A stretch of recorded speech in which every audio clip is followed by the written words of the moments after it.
Hey legends, and thank you for tuning in to another episode of Chat with Matt, where I talk to all sorts of people in the obstacle racing community. We talk to athletes, we talk to people who make the gear, we talk to people who organise the races, and today I'm talking to somebody who I saw do something completely crazy, which is something I enjoy.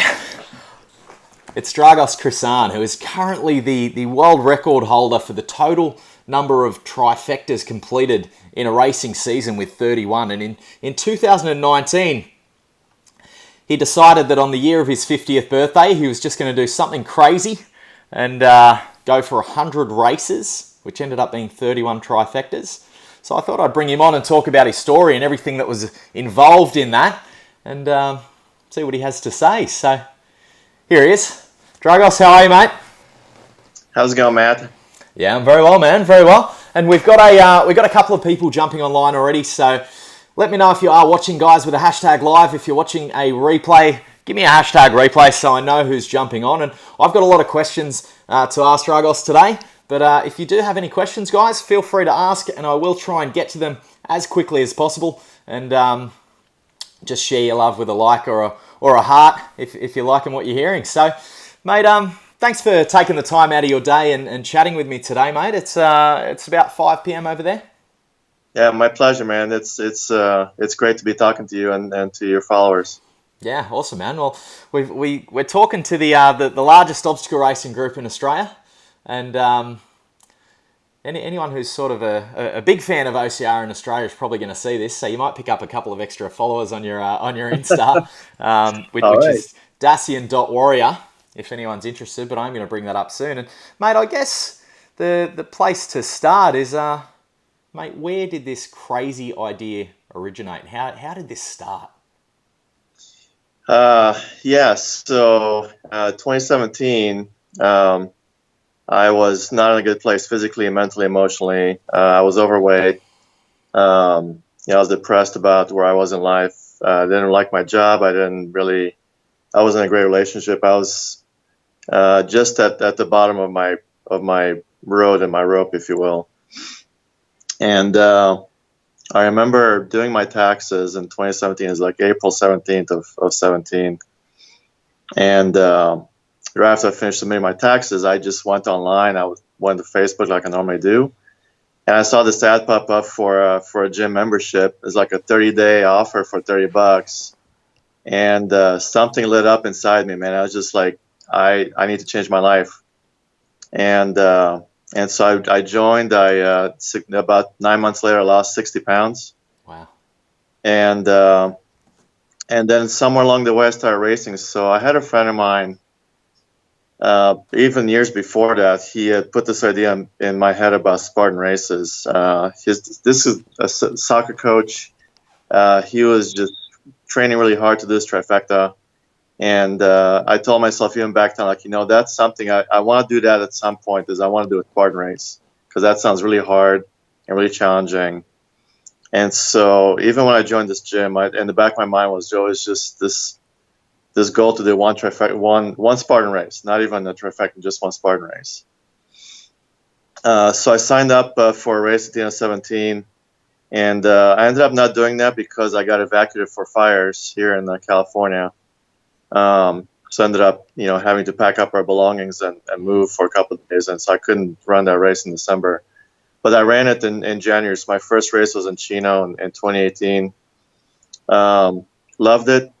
Signed up for a whole trifecta. Did finish my trifecta in Big Bear in 2018. Really emotional, crazy event for me.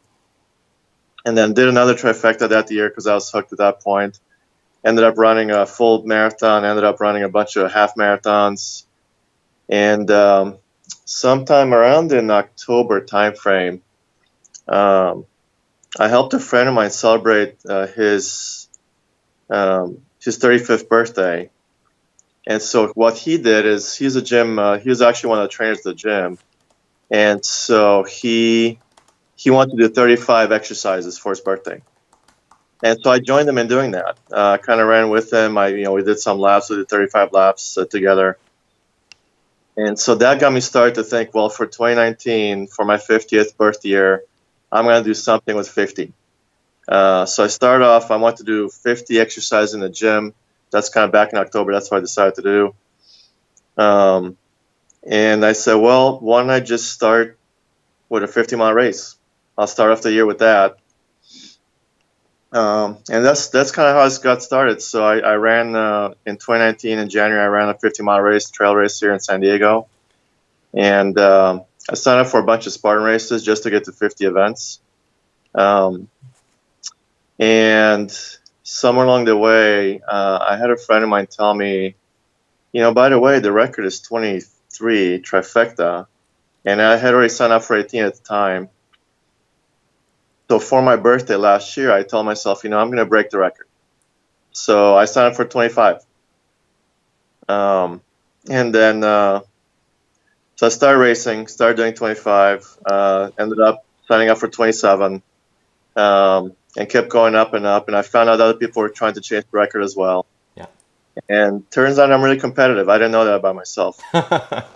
And, somewhere along the way, I decided to just sign up for as many as I could and really break the record and hold the record. So that's kind of how I ended up where I was. Yeah, that's awesome. And that would have been Hartley's record. That would have been Juggernaut OCRs with the 23. Yeah, that's right. That's right. Cool. There's a couple of big chasers. There'd probably be 4 or 5 guys who are sort of contending the record at the moment.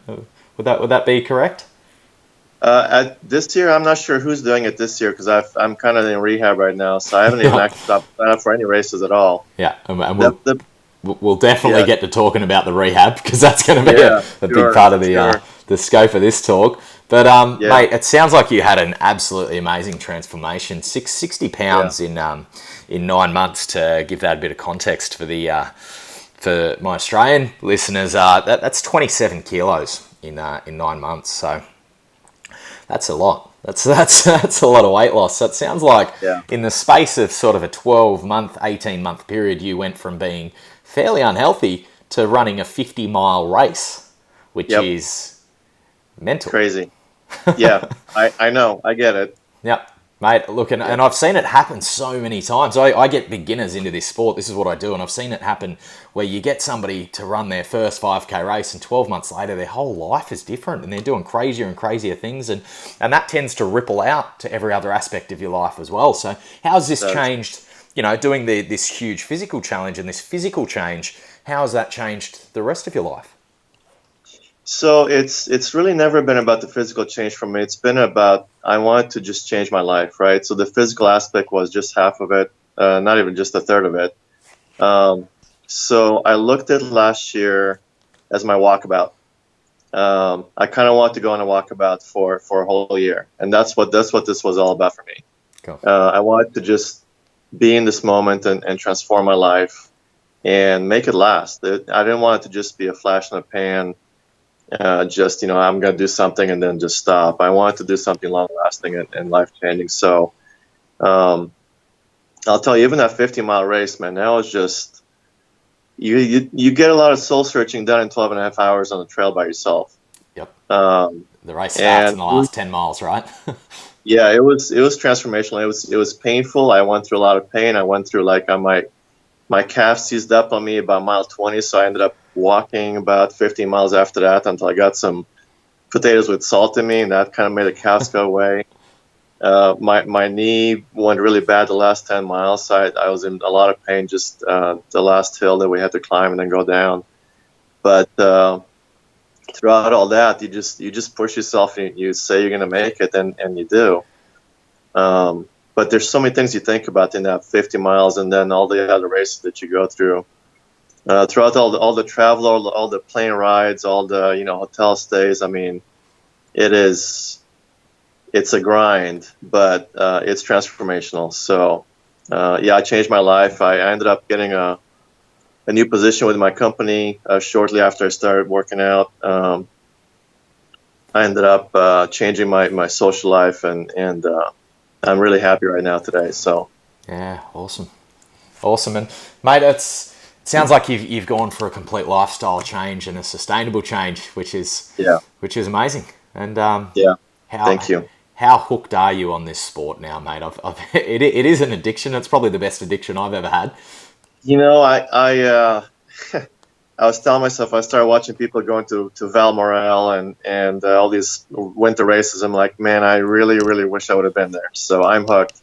Yeah. I'm definitely feeling the fear of missing out. I got a foot on FOMO right now. Yeah. Yeah. But I know I have to just take care of my body. It's I've been beating it up for 12 straight months, and now it's time to kind of do that. So. So yeah, right now I'm in a hiatus. I'm doing rehab. You said we're going to talk about that. I am training for a 250-mile ultra in May. Cool. And then I'll.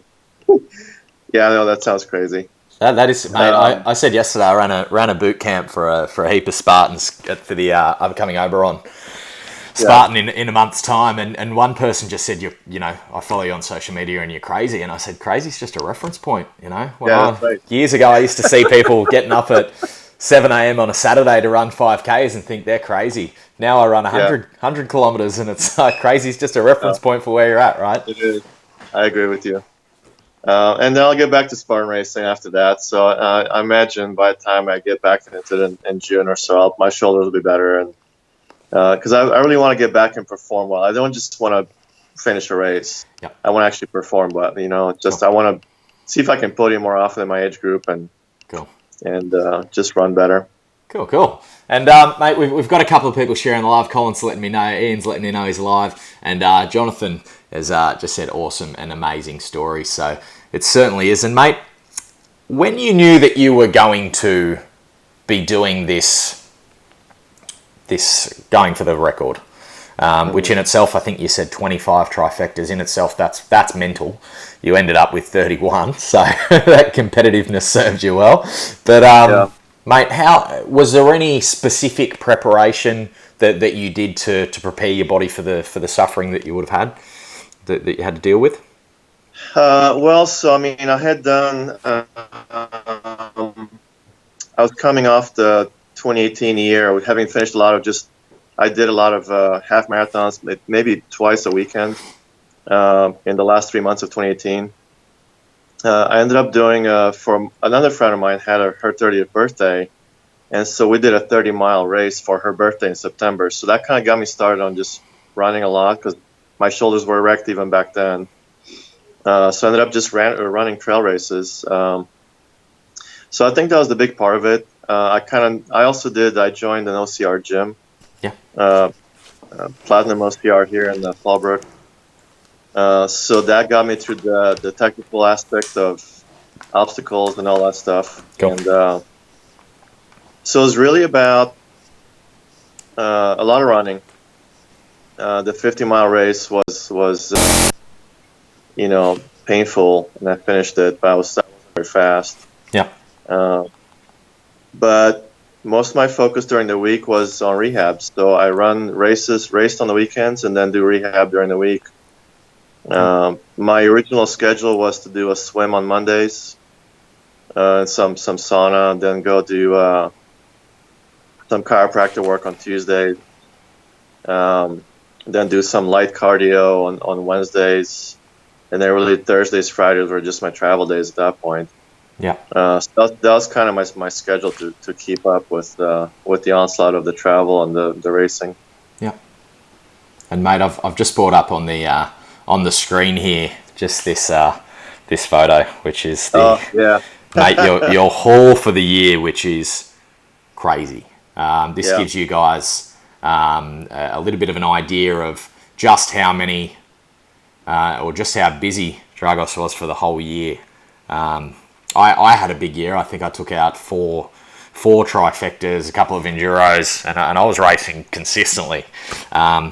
Mate, this is crazy, this picture. So, and I know, just racing week to week, how much your body's just copying and punishing. For 2 days after you're recovering, and then 2 days before you're preparing. So I usually, when I'm racing back to back, week to week, I tend to just do yoga once or twice a week. That keeps me going. But yeah, it's an amazing achievement. And how did you, I guess when you went into it, you probably had a bit of a preconceived idea for what it was going to be and how it was going to go and what it might have felt like. What was that compared to the actual reality? did it surprise you? Yeah, something surprised me, and I really, it was surprising in a lot of good ways. I The biggest concern for me, it was interesting. I initially thought the racing was going to be the biggest concern, but the travel ended up being the biggest challenge. Um, you end up stressing over just missing flights. At that point, missing a flight would be the difference between having the record and then being second place. And so the travel was the biggest stressor for me, and I really I was surprised how well I handled that, because I was able to flex a lot of times. There's a few situations where I was going to go to Malaysia and race in Malaysia. I have a trifecta weekend there, and I got to Seattle, and my plane broke down. Actually, my plane broke down leaving San Diego, so I was late getting into Seattle, which means I missed my original flight to Tokyo, to Korea, to Seoul. And then so they put me on the flight to Tokyo, and then that plane broke down. And so I'm stuck in Seattle. It's like, okay, what am I going to do? And it's like, you know what, just figure it out. And then I've gone to Utah. I raced a week. I was already signed up for Utah. I went there, and in fact, going to Utah qualified me for Tahoe.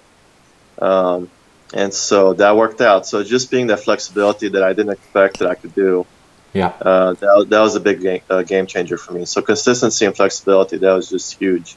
Yeah. And how many countries did you did you go to hit this record? What did you look like? I think 12 countries across 3 continents. Wow. I went to Europe a bunch of times. Went to Oman once. I was going to go to Australia, but they ended up pulling me away, and they said, no, you're going to go to Oman. And Spartan was nice enough to help me get there. So I didn't make it to Australia, but I really wish I was actually going to be there, and I wish I would have gone. But maybe I'll come out this year. Come out this year, mate. It's amazing. We've got an ultra at the Gold Coast in September. Our Gold Coast is amazing, and we've got a trifecta weekend in Bright in November. So if you're going to travel out, I'd probably pick one of those 2 weekends. Yeah.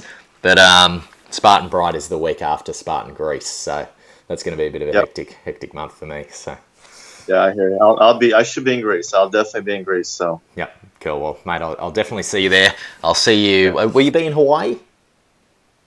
I haven't planned any Spartan race at all this year, so I don't know. I did Hawaii last year, and it was amazing. It was a brutal course. That was more surprising to me than anything. Yeah.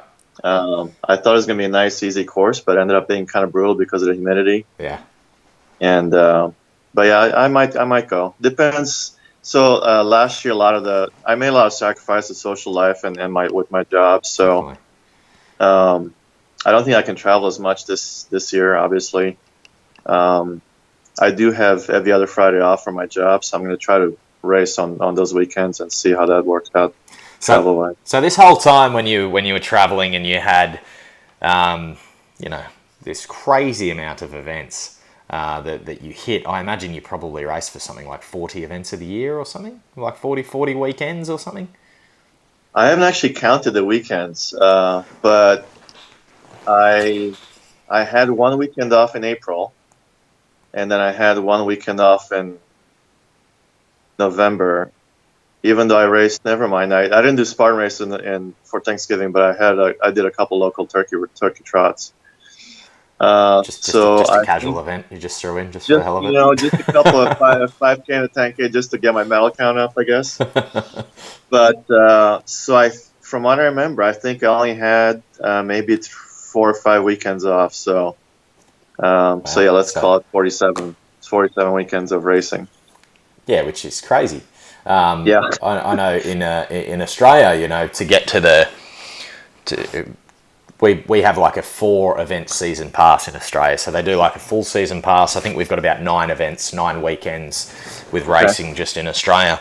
And I know people who can't get to the 4 events because they can't get the time off work. How did you manage to, keep a job and be away for 47 weekends? I kind of took a chance. My boss was incredibly gracious with my time. I ended up working a lot of hours during the week, so all I did was travel, race, and work. That's really my whole last year was just about that. I didn't have any social life. I didn't do much else. So I ended up I worked a lot of hours when I was in town. Yeah. And I had my phone with me on travel, so I was able to do some emailing when I was on travel.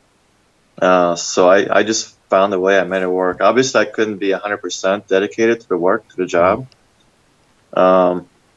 And then I ran out of vacation time towards the end of the year, so I ended up having to basically pay my own way, get on unpaid vacation the last few weekends of the year. But I was just very lucky that I have a very gracious company and boss that kind of allowed me that time off and work with me on my schedule.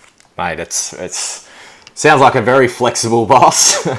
I mean, it wasn't easy, and I know she was frustrated, and we were both frustrated. But her husband runs Spartan the races as well, so I think she understood kind of the magnitude I was trying to do. Cool. But still, it was frustrating for both of us because I wanted to do more, and I just there were times where I was just so tired, and I couldn't connect from overseas sometimes, and so there were times I just couldn't do everything that I wanted to do, but. It is what it is, and she kind of rolled with it, so I'm really grateful for that. Yeah, nice. And we've got a couple of more comments in. Janae saying, wow, what an achievement. Ian saying, congrats, awesome effort and commitment. He's going to catch the rest later. I think we're going to have a couple of people just dropping in and watching during their lunch break and then probably catching the rest later. And Corey, who's one of my OMR athletes, he's saying he'll be at Hawaii and Greece this year. He'll also be kicking ass at Marvel this weekend and over at APAC in the Philippines. But Nice.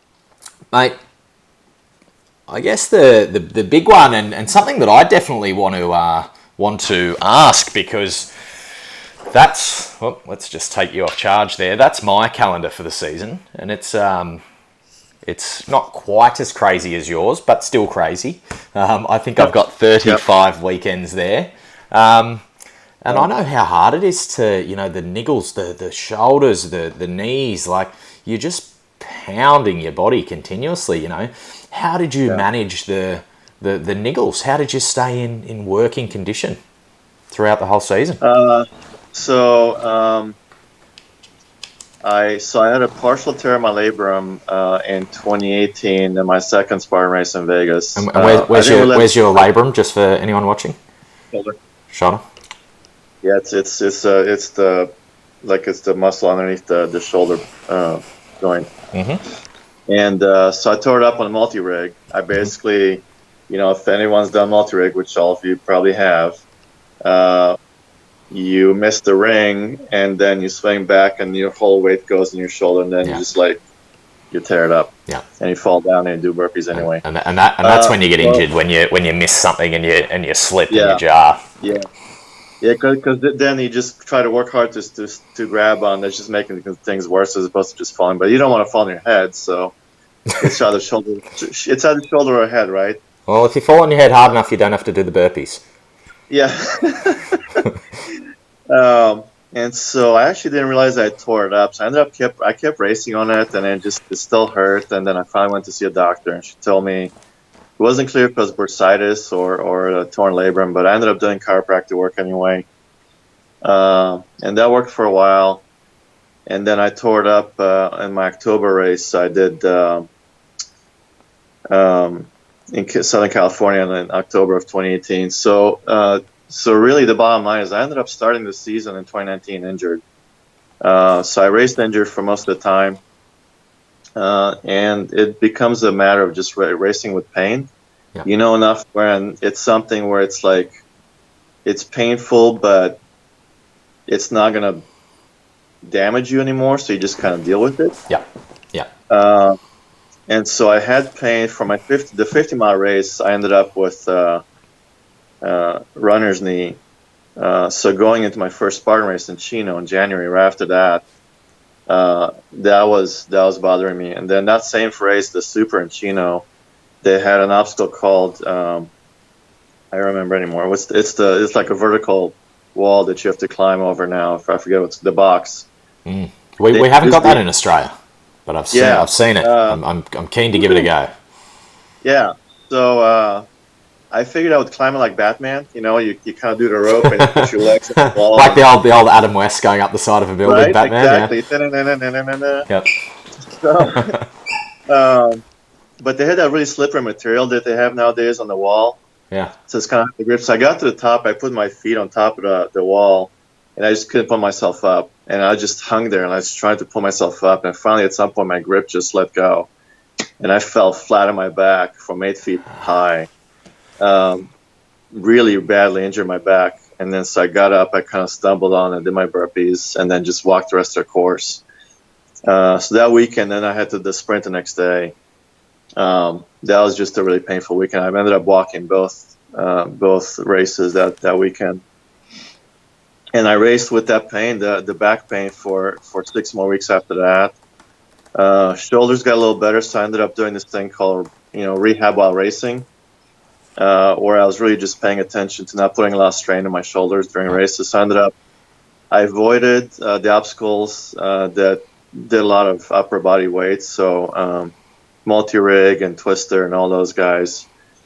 I could do monkey bars okay, but because that's more biceps, but I ended up burping out of twister. I still can't friggin' get twister for life. I mean, I've done it twice last year in 95 races, so it's a tricky one. I hit it a couple of times in Hawaii in 2019, and it's we actually just received, so we're a couple of years behind you guys in the US over there. Sort of stuff propagates out a little bit slower out to Australia, and we just received our twister last year. I have it on very good authority that it will be at Oberon in a month's time. So the Aussies will know exactly what you're talking about there. But it is a tricky one. And for anyone who doesn't know the twister, it's basically a long pole with sort of bars that go around in like a spiral. So as you jump up and hold on to these bars, the whole thing is turning, and it's quite jarring on the shoulders, and it's a tricky one. Yep. So cool. So, and you said sort of rehab while you're running there, and you also said another interesting thing is which you just did your burpees. So were you running in competitive waves, or were you in open waves for all of this? Age group. Age cap. I ran age group the whole way. So Savage. So I signed up for age group because I want to just first I want to race early in the day, and then secondly I want to be competitive. Even though I know I'm not the fastest guy in the plant, I'm not a born athlete. I didn't go through school being an athlete. I just kind of jumped into this, and ended up being fortunate enough to podium 6 times last year. Wow. I ran competitive. There's some races like the Trifecta weekends where the last sprint of the weekend is you have to do open. There's no age group for that, but so those are the open races I did last year. Wow. Would you still burpee if you did those open waves and you'd failed something? I did, yes.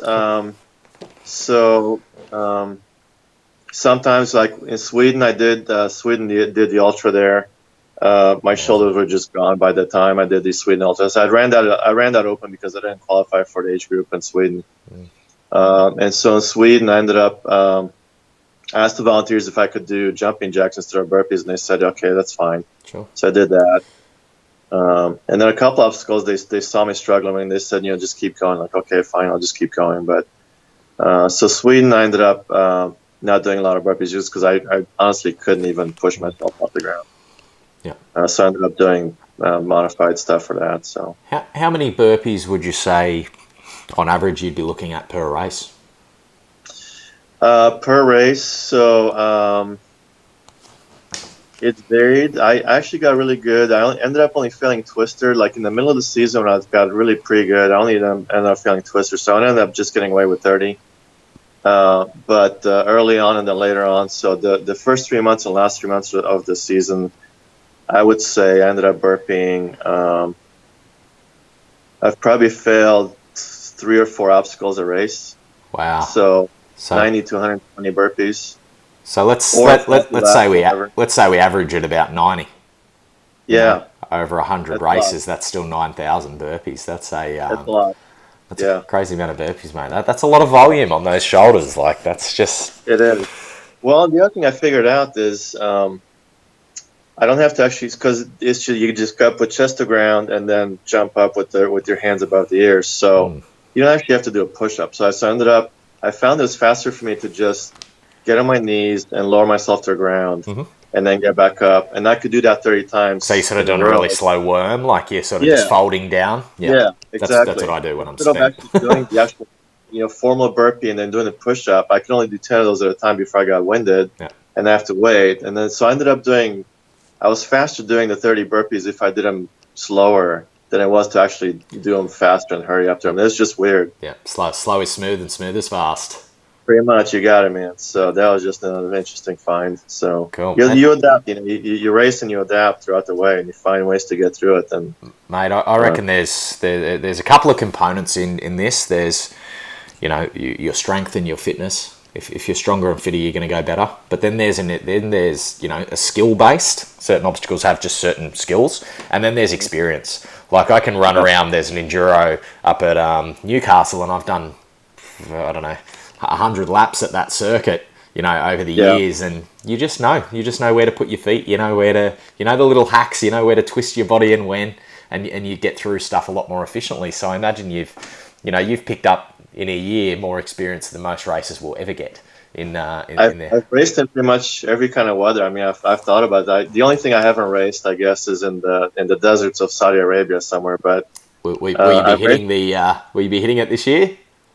Probably not, because I'm not going to be racing until after May. So my 250 miler is in May, and then I'll start racing after that. So. Cool. But I've been in snow, I've been in rain, I've been in mud and sun and heat and humidity and mountains and flats, and I mean I've pretty much seen all the terrains out there. Yeah.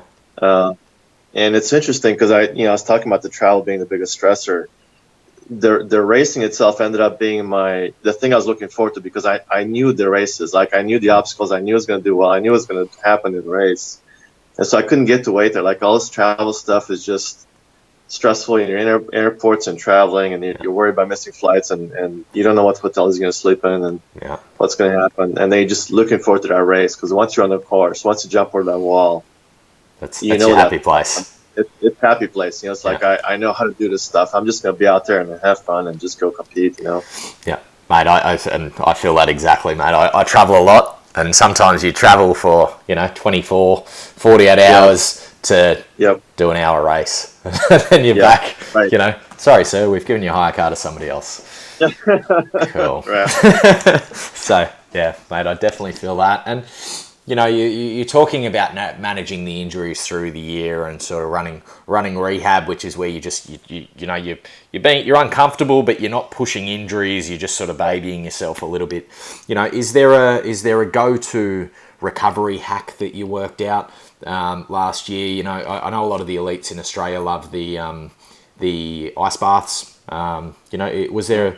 Was there one little thing that you just was your magic trick to fixing your body up? Ice baths helped a lot. Cool. So those were always beneficial, although I couldn't always find ice when I was on travel. I mean, there's countries where they just don't have ice, or I didn't have a bathtub in a hotel, so I couldn't really ice myself in a lot of places. So Tylenol.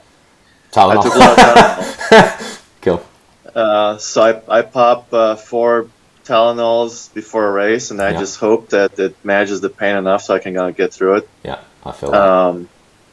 And then chiropractor work once a week. Cool. And so that's kind of how I did it. He kept me patched up enough so I can just get back in the field and race. It's the mechanic during NASCAR, just putting the duct tape on, right? We'll just keep you together, man. You got 4 laps to go. That's all it was. And he told me, like, look, we're just going to keep you racing, and then by the way, there's gonna be a price to pay when you're done racing. Yeah. You're gonna have a painful rehab. Like, okay, got it.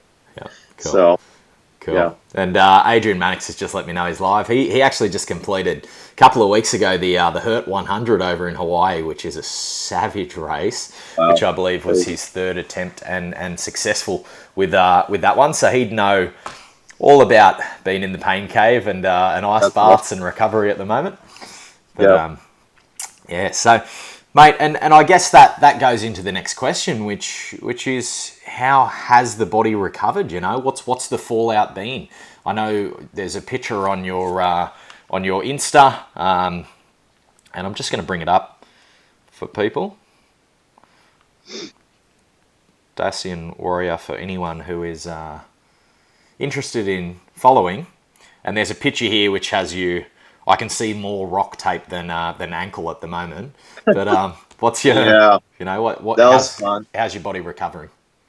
So my shoulders didn't. So I ended up ending the season. I had bursitis, tendonitis, and myositis in both my shoulders, and my left biceps. So basically, everything that was upper body was just gone. And so they're doing better. I'm about to start adding weight to my rehab and doing some pull-ups and doing rows and all that. And so we're past the initial stage of just a lot of stretching and pain. Now we're just going to see if we can add weight. Oh. And then that rock tape picture, I ended up going to a running clinic. And on the second day of the clinic, I ended up just being stupid and ran over a sandbag at full speed. And I twisted my ankle and I tore up some tendons in my ankle. So now I can't run, right? So now I'm just bummed because I bought a brace. I'm gonna run in pain. That's what I do, I guess. 'Cause I got to put some miles on my body before this 250-mile race in May. Mate. But that's, I guess, we're athletes. That's kind of what it takes to be an athlete, I guess. So, mate, yeah. Look, I definitely agree with. Sometimes you got to push through a little bit of pain, but there's smart pain and there's really not smart pain. Sometimes I guess it's, you know, you go, is this worth the fallout? Is this worth the years potentially of recovery that I'm going to need? You know, is it just one medal? You know. Well, and I've talked to my chiropractor and he was okay. So I'm doing this at his advice and his recommendations. So so he knows kind of what I'm doing through. So I don't think I'm doing anything stupid because it's not. You know, I told him flat out early on, like, just keep me from doing something that's going to be doing long-lasting damage to me. I'm okay with suffering through pain temporary. I'll do rehab, but just as long as I don't cross the threshold to permanent injury, I'll be okay. So he's been helping me manage that. Yeah, cool. And mate, I tend to go the same way you do. I tend to pick up injuries and just keep pushing. But as a coach, I have a lot of people trying to do the same, and I'm like, fucking stop. Don't take it easy. You know, I want you to race for 10 years, not go super hard for a month and never be able to do it again. So it's I've heard that a lot. Yeah. No, cool. So how long, you know, do you think you're going to be before you're back at 100%? So the shoulders, they told me it was about a 6-month recovery. So I started in December. So that's why I'm thinking by the June timeframe after my race, I'll be back to Spartan races. So Awesome. I'm going to definitely work on upper body strength and my grip strength to just get past some of those obstacles that have been giving me trouble. And then have more flexibility so I can weather different physical conditions to where I don't get injured in the first place, you know. Because I think a lot of the reason why I got injured is because I didn't have flexibility. I was just stiff all over the place, and my body just wasn't used to moving in that kind of position. And so when you can't move, it tears up. So Mate, you mentioned yoga. People have actually told me about doing yoga as well. So I think I need to start looking into that. Mate, I got into it pretty heavily in 2019, probably about March, April of 2019. I started doing yoga, and I'd always seen it and said, you know, that's a little bit too. I'm not about that life. That's not for me. You know, it's a little bit soft. I'm tougher than that. And mate, I threw myself into yoga. I think for the first sort of couple of months, I was doing it daily. And what I've found is, well, number one, my running's starting to go terrible because I do more yoga than I do running. But that's more just where I'm spending my time. But my recovery, my you know, how sore I am, how fast I bounce back from the races, and also my injury rate, things like any shin splints, my cramps have gone away. Like my performance, even though I've been training at a much lower level because business has gotten bigger and obviously I'm spending my time doing yoga instead of running. My fitness level is probably worse, but I'm performing consistently and recovering way faster. So if you're, Yeah. mate, if you haven't done it, I highly recommend it. It's been a game changer for me, being able to just cop the punishment week after week, day after day without dying. It's definitely a good thing. And mate, I guess a huge question is, how much did this cost? You know? My initial estimate was about $50,000. Yeah. Mostly travel. I mean, the races themselves. I got a trifecta pass for the U.S. Cool. I'm sorry, season pass. Yeah. I got a season pass for Canada. Cool. And then I got a bunch of trifecta passes for Europe and Mexico and Taiwan. So I saved some money on those. But I think the biggest expense was all the travel, hotel, rental cars, airplane flights, all that stuff. Yeah. So I think overall it was about $50,000. Wow. US. Yeah. Yeah, which is what's that? That's to be about 75, maybe a little bit less. 70K in Australian dollars. That's a lot of money. That's a lot of money. That's more than the average wage in Australia for a year. So yeah, that's a crazy. And I get paid well, and I had savings. I just finished selling a house, so I had some savings there. And it's one of those things. One of my best friends told me a few years ago, just invest in yourself. And that's what I decided to do. I just didn't think about money. I was just going to do this thing and whatever it took, and I did it. That's the choice I made. Yeah. And did okay. Yeah. And investing in yourself is the best thing you ever do, whether it's your personal development, whether it's your fitness, whether it's your knowledge, whatever it is, you always keep, well, your fitness, I guess you can lose, but your knowledge you don't, you usually keep it. But I guess living for experiences, is such a huge thing. Would you do it again? Would you spend that $50K again? Absolutely. I mean, I literally, had I not been injured, had I had a more flexible job, I would have done it this year as well. I would have tried to see if I can do 32 or something, Cool. See if you can pick up some sponsors, mate. See, fucking rock tape maybe. Might throw some money at you.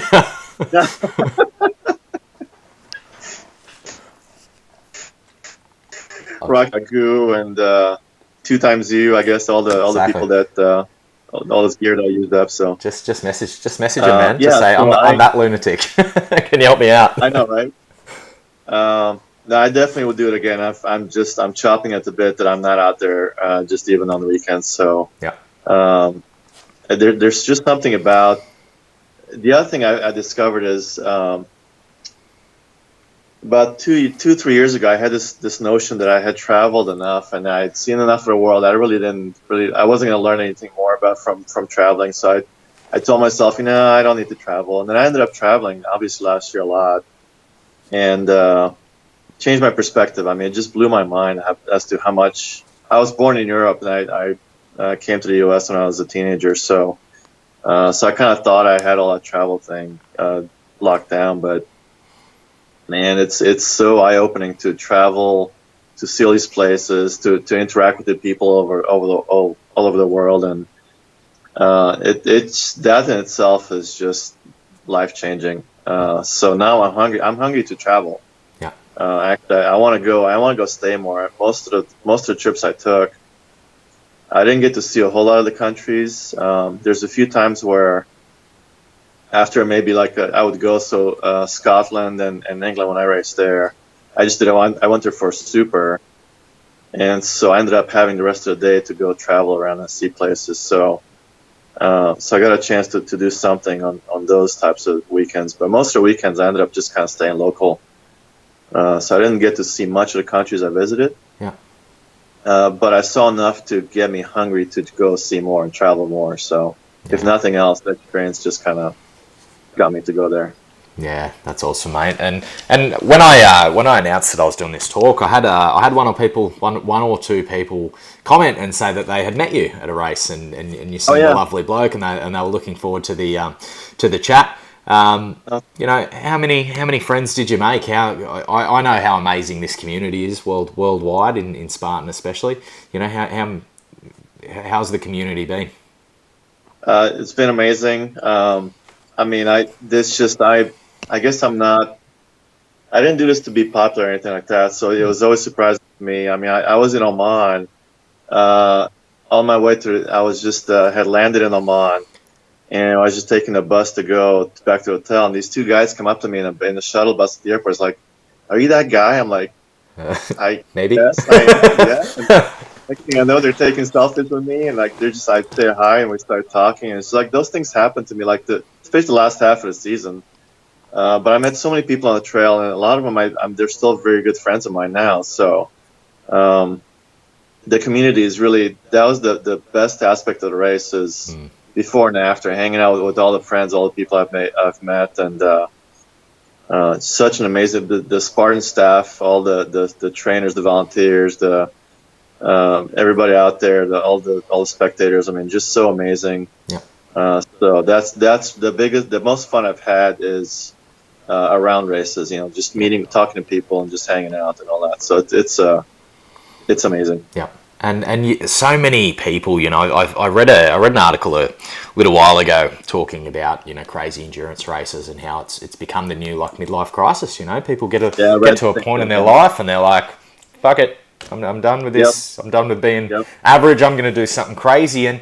And Spartan and I guess any sort of obstacle race or doing marathons, you meet so many people. You meet so many people who have amazing stories, and they've come in and had these stories like yours. They lost 60 pounds and in 18 months went from that to a 50 miler. So it's just such an amazing community of people that are all together with a similar, I guess, mission, which is to become better, to be better than they were yesterday.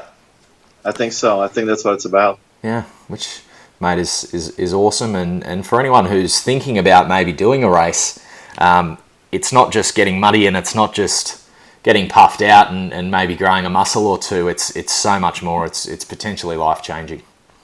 Yeah. If you had to do it all again, so obviously you said you would do it again. If you had to go back and do it from scratch, knowing what you know now, what would you do differently in hindsight? Are you talking about the 31 race, the 31 trifecta thing? Yeah, just the crazy plan, I guess. Yeah.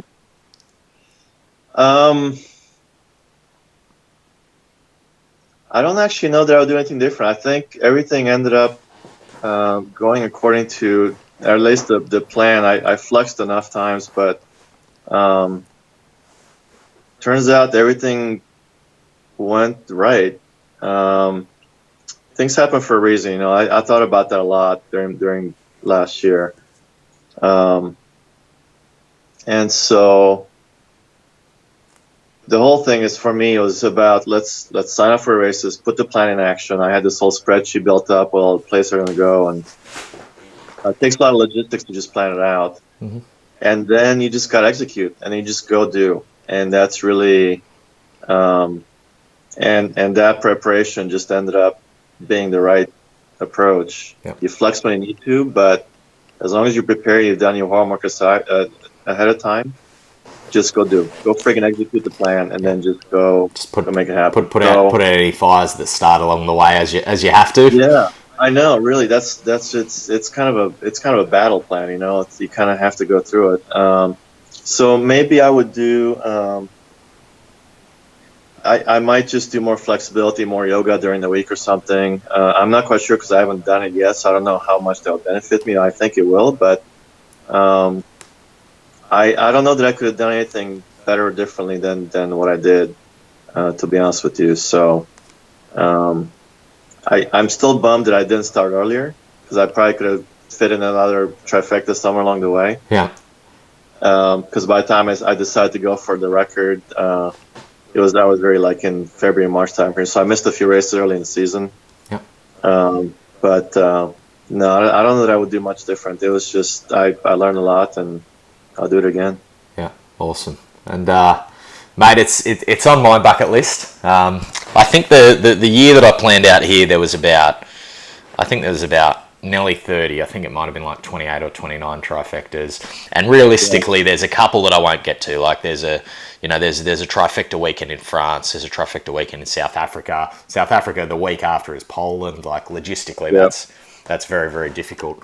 So a lot of those I'll miss, but I'm going to go for over 10 this year, and the idea is that that's going to be the prep and give me the logistical knowledge to then go for the record and try and go for at least 32 in 2021. But do you know if anyone's contesting it this year? I know because they've extended the time, right?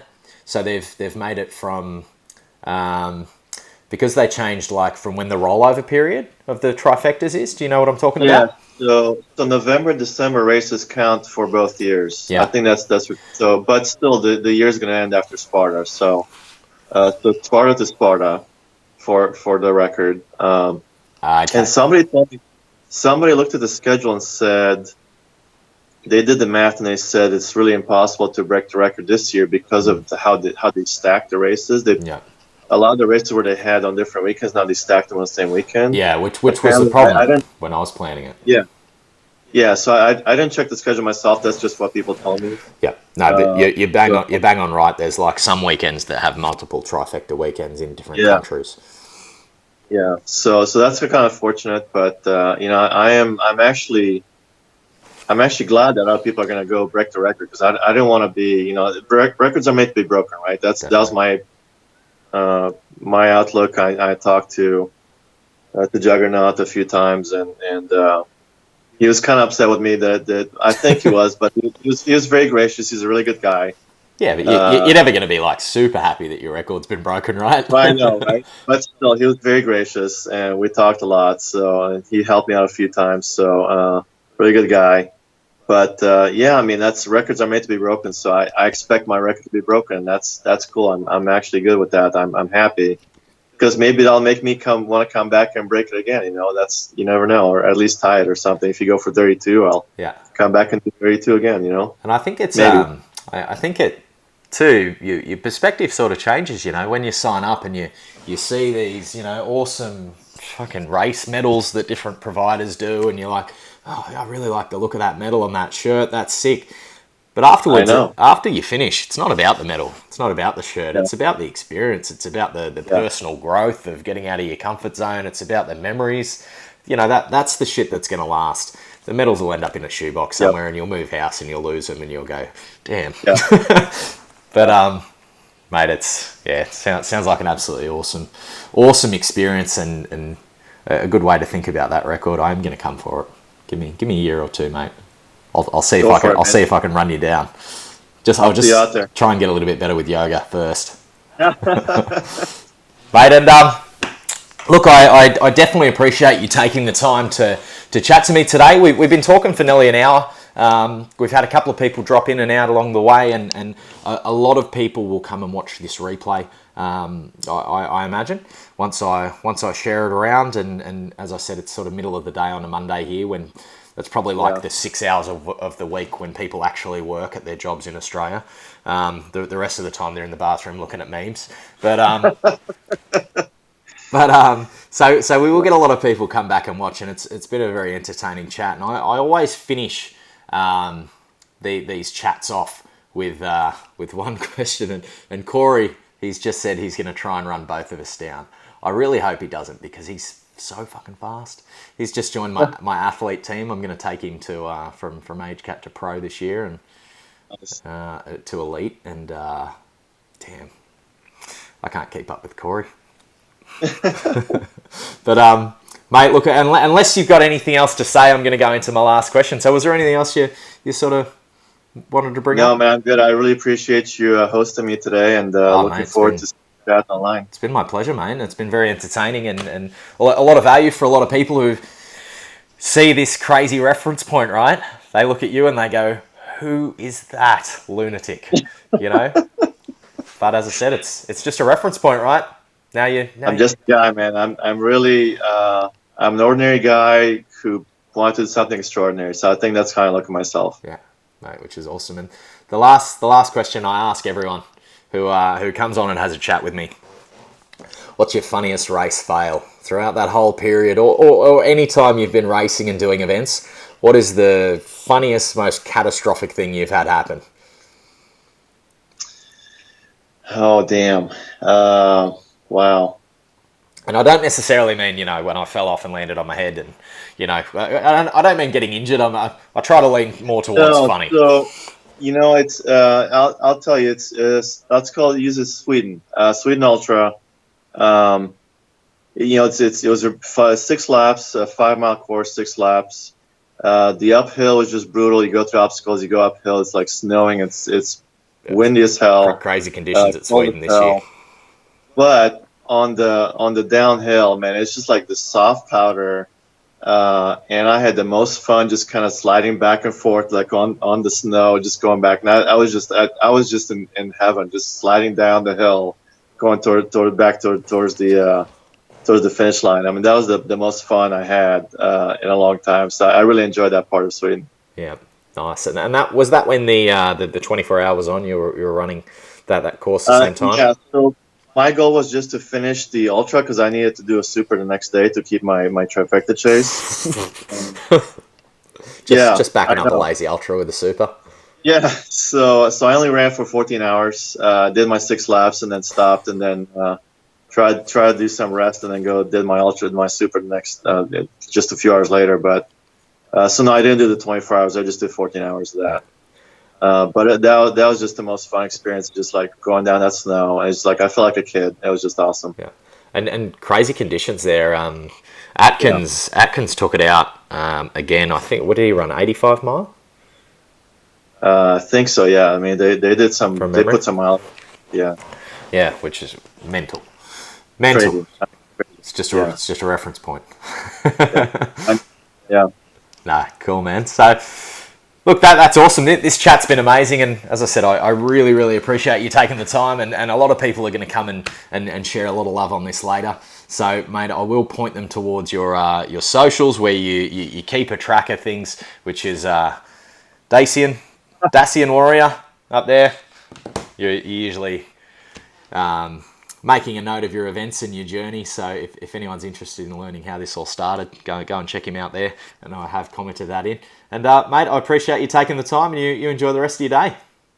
Likewise, man. Thanks a lot. Appreciate it. Thanks, mate. See ya.